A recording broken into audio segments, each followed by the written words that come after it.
Undeniably, immigration or immigration policy has our country in the state of crisis. At the centre of this crisis is the utterly flawed policy of multiculturalism. For 3 decades, Pauline Hanson has built a career on grievance. In all that time, she hasn't fronted the bastion of political journalism, the National Press Club.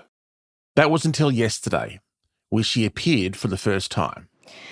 Well, I am aware that I am at the National Press Club, but I am delighted that I can speak to the people of Australia, and they are the people to whom I am accountable. In a long address, she laid out how she aims to turn her politics of grievance into policy, targeting immigration, the ABC, multiculturalism, renewable energy, transgender rights, and journalists themselves. Honestly, you never give up. I've never seen a person that's such a trashy journalist, and... It was a performance that will play to her base and one that helps explain her rise in the polls.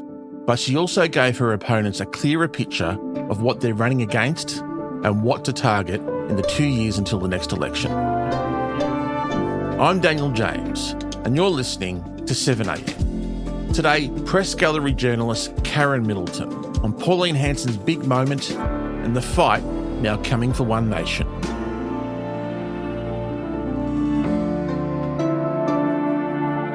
It's Thursday, June 18.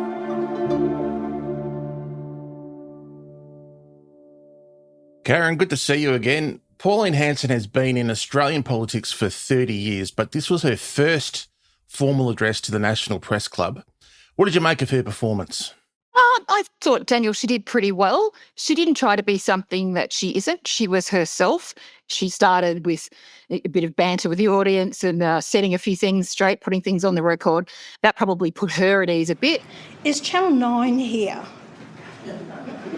I just want to clarify that no, Gina's jet is not broken, and I didn't come cattle class, or I did come cattle class actually. So anyway, just if you're dwelling on that, what question are you going to ask? And it was also a reminder to everyone that she's not your average standard politician, which I think was probably deliberate. Interesting though that she spoke for a really long time. Usually at the National Press Club, the speech is 30 minutes long. She spoke for nearly 50 minutes. And in fact, she had to be asked to wind up a little bit before that because they were running out of time for questions. Senator, we're very pointed towards question. We've got to possibly go to your summary. I've only got a few pages left. You're right. Very important. It does make you wonder whether that was the idea. More input from her, less questioning from the audience.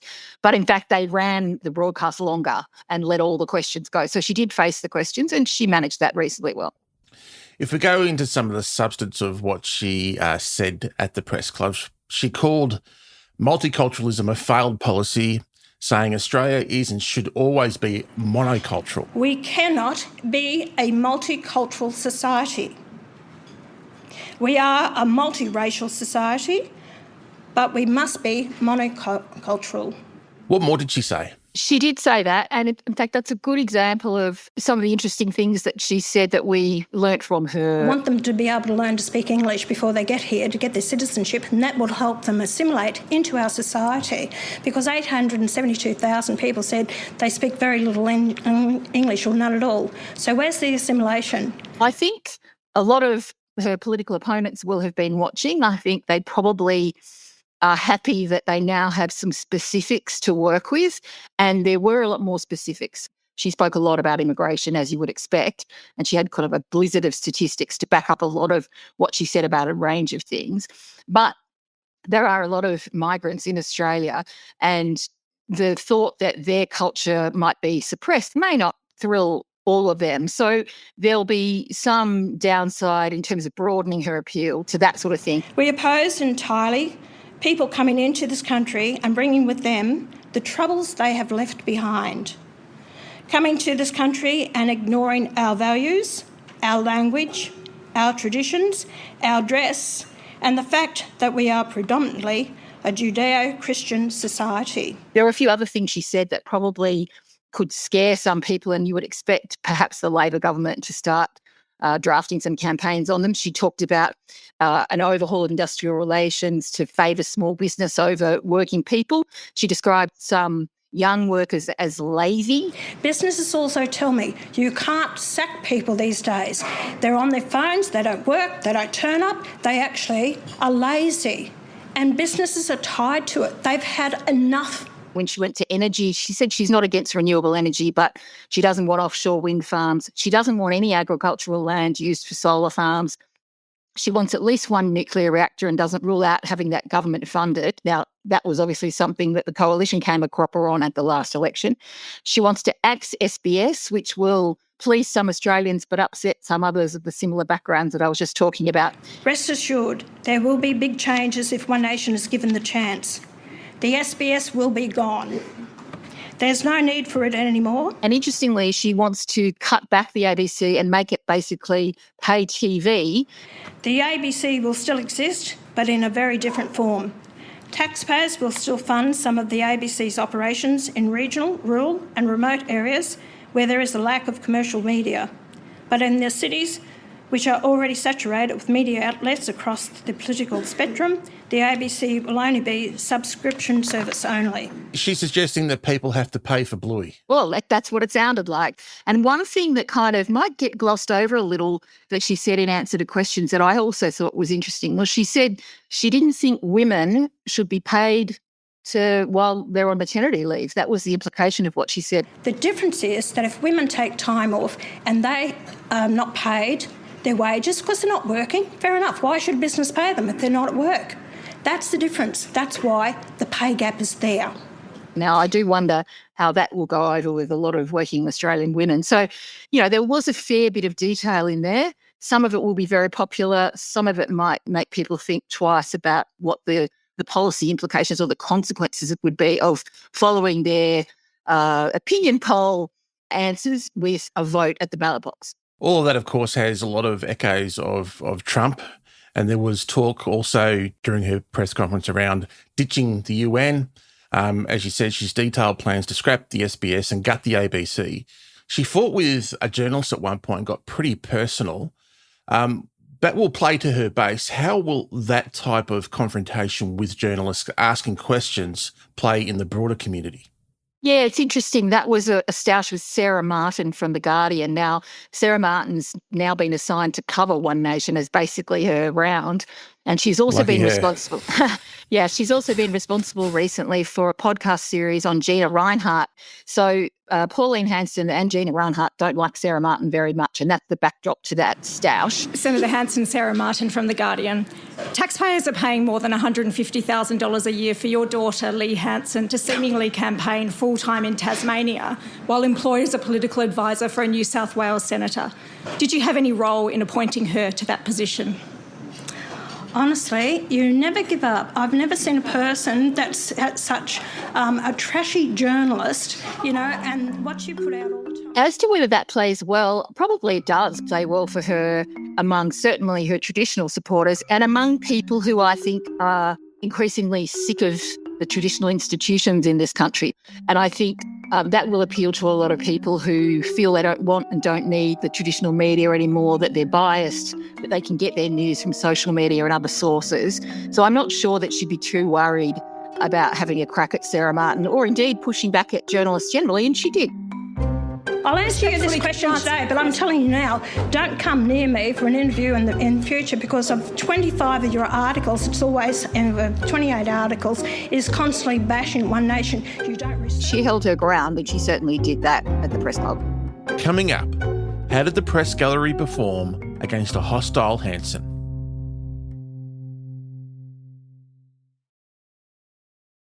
Karen, there's been a lot of criticism that the mainstream media have failed to hold Hanson to account, partly because they've failed to take her seriously in the first instance. Was she more vigorously tested yesterday, and what did you make of the press gallery's performance? Look, I think she faced a series of perfectly reasonable questions. If anything, people might have been mindful of the fact that if they are seen to be too aggressive in questioning her, it'll just add to this sense that there's a pile on and she's being bullied. So people were very polite to her, thanked her for being there because, of course, she hasn't been there for 30 years, and were happy to have the opportunity to ask questions.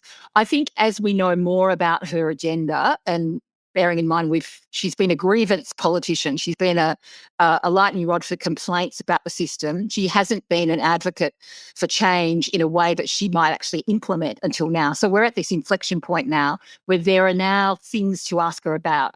So understandably, the questions were broader and about her ideas and her general approach at the press club. But I think you will start now to see people zeroing in more detail and questioning her more forensically. She did give a commitment that she'd make herself available on an election campaign and give daily news conferences like other parties of government and parties that hope to be government. We'll see how that goes, because her response to Sarah Martin would suggest that when she doesn't like someone, she would freeze them out. She certainly said she won't give The Guardian any interviews. She won't give the ABC any interviews because she thinks they're biased. So she's being a little contradictory there. I think there will be from her a reluctance to be quite as open as some of the other parliamentary leaders have been.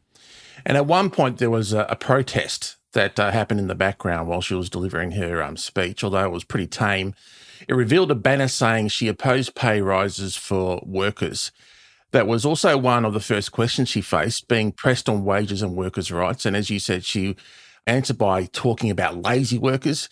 Do you think that's going to be a sticking point for someone who wants to be the new champion for battlers? Well, on that point, yes. I think that's one of the things that the Labor Party will try to use in campaigns against her. I mean, it's sort of shades of work choices in terms of the industrial policies. And the question that she faced from the journalist, I think it was Mark Riley from the Seven Network, was cataloguing her history of voting in the parliament. You said in your speech that One Nation will look after working Australians. Just want to examine a little of your record. You criticised minimum wage increases. You opposed same job, same pay.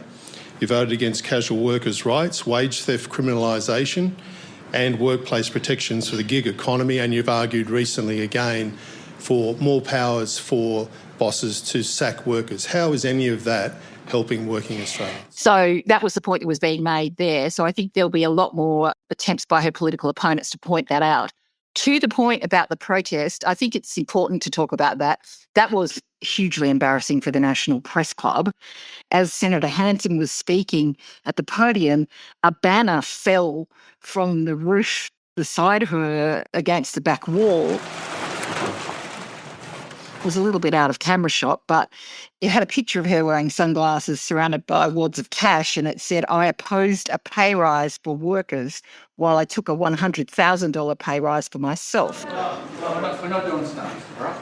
Later in the day, the activist organisation Get Up claimed responsibility for it, and the National Press Club has issued a statement noting that Get Up's media director, David Shiraz, who's the husband of the former Liberal staffer Brittany Higgins, was in the audience. Now, the Press Club statement says that they've referred it to the police for further investigation, that nobody who works for the club or was contracted to the club had any involvement in the matter. The statement says it seems two people entered the club building the day before the address without permission and installed a separate drop-down screen in front of the media wall that is the backdrop to the address. And the club says there was another person present during the address, and it's evident that they activated a remote device to trigger the unfurling of the banner. Now, the club has forwarded all the vision that it has to the federal police, and it's issued a sincere apology to Senator Hanson. One Nation is saying that they believe that Get Up should be banned for life from the National Press Club. So that's an investigation that's underway and hugely embarrassing, as I say, for the Press Club. It just shouldn't have happened. And finally, Karen, Hanson's always been dodging events like this. Like you said, she hasn't appeared at the Press Club before. This is her first appearance. Did she come out looking better or worse, in your opinion? No, I think that's a fascinating question. I think those people who were already strong supporters will have thought she took it up to the elites. She didn't, make a fool of herself. She didn't stumble. She was defiant. And in that regard, she was true to herself. And so she will win a lot of support from those people. The people who are wavering, who maybe voted for other parties before and are thinking about voting for her, may have been listening for more detail. Now, they may not have been able to hear a lot of that detail because there was this huge blizzard of statistics and a lot of emotional talk, but they might be the ones who start to look at the detail. So I think she will think that she did well, and I think to a degree she certainly did. But I also think her opponents will be pleased that they've got something to work with now, and they've got a way to draft a campaign. So there's a little bit of everybody wins in this. But the people who are worried about Pauline Hanson and are fearful of what she might do if she gets power in this country are going to be upset at the attention she got from being at the press club, and there will be huge media coverage over these few days, certainly, and that won't please them. So it'll be controversial. It wasn't a disaster for her. I'm sure she's probably quite happy with it. Karen, thank you so much for your time. Thanks, Dan.